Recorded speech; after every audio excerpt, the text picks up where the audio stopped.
Hello and welcome to a mini-series on intimacy. The reason I'm doing this is I believe we have a somewhat limited definition of intimacy, and I want to expand on that a little. So I will be breaking this down into 5 parts: sexual, physical, emotional, intellectual, and spiritual. I will do my best to isolate these, but keep in mind, in the real world, these overlap each other and at different levels. My goal from here is to use this as context in future videos, so do check them all out.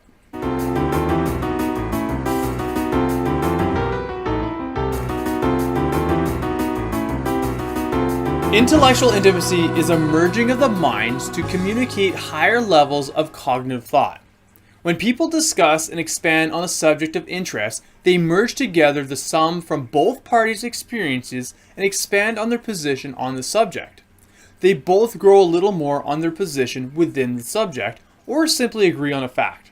This brings people together with similar interests to improve upon ideas.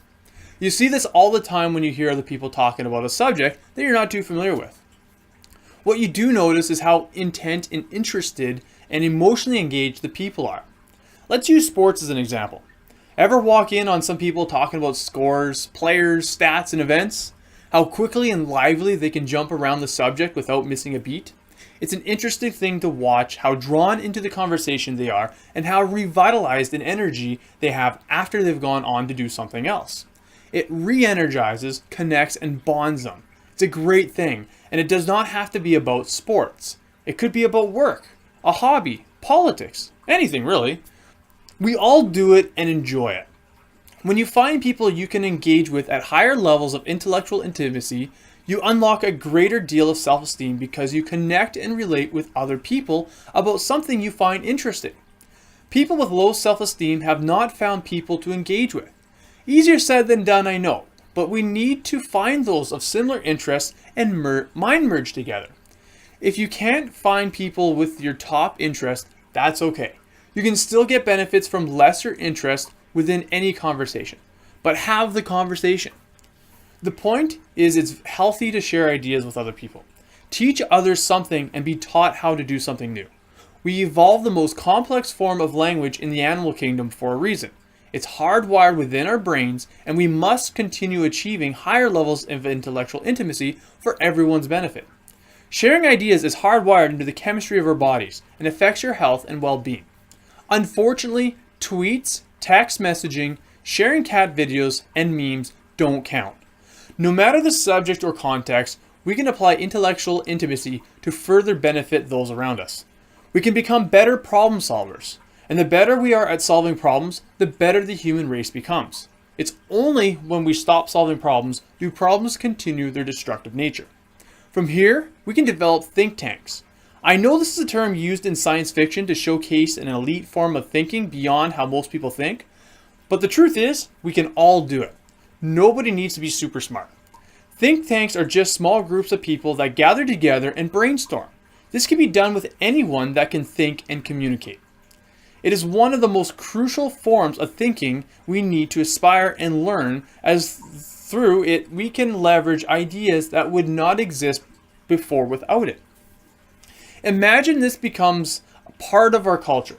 When we have a problem, no matter how small or large, we can tap into our social groups and solve problems that individuals can't. No matter how smart you think you are subject to your own past experiences. You cannot draw upon someone else's interpretation of a situation and use their wisdom to figure a better solution to a problem. I'll definitely be doing another video on how we can do this. The takeaway from this is you must discuss and share ideas with other people.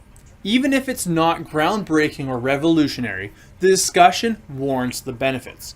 We also need to be more open to hearing other people's ideas.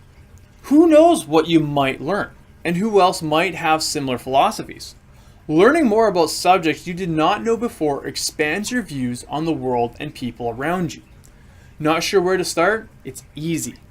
The next time someone you know has something passionate that they want to talk about, do your best to engage and learn from them.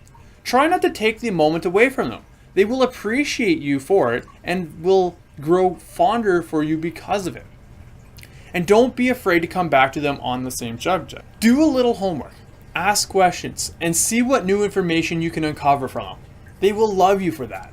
But also keep in mind, if you're the one talking about the subject, be alert to your audience. If they show signs of boredom, sometimes the subject is going a little above their interest.